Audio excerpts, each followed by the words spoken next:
السلام عليكم ورحمة الله وبركاته. ازيكم حبايبي، عاملين ايه؟ والنهاردة راجعين بفيديو جديد.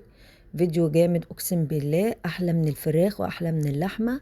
طريقة والله العظيم بجد اختراع.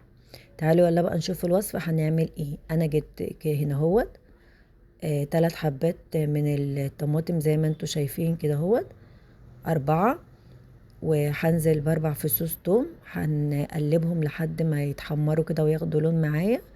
بعد كده هطلعهم من الزيت، هنسيبوهم يبردوا خالص. بعد ما يبردوا من اهوت هقشرهم. بعد كده انا جبت هنا اهوت جبت نص كيلو بتنجان على حسب يعني راحتك.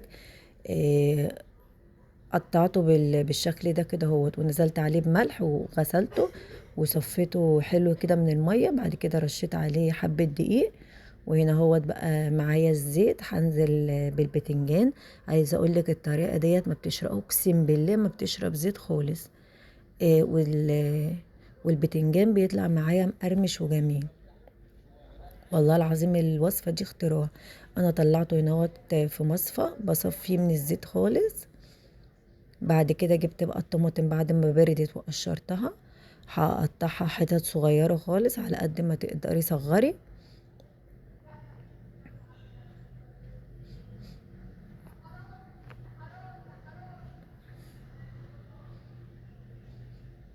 وبرضك هقطع التوم برضو صغير.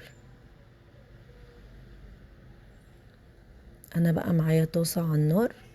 بعد ما خلصت الكمية انا معايا بقى طاسة فيها زيت على النار.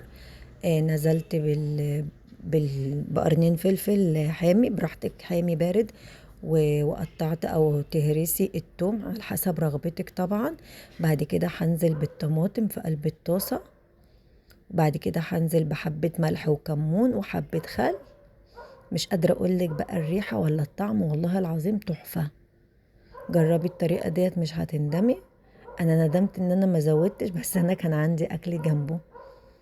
بس الطاسة دي اقسم بالله بتاخدك في حتة تانية.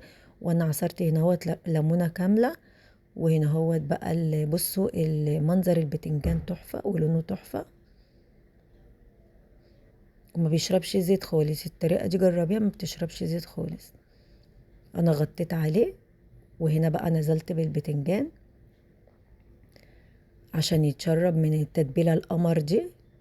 وهنا هو بقى بوريكم الجمال، والله العظيم تحفة.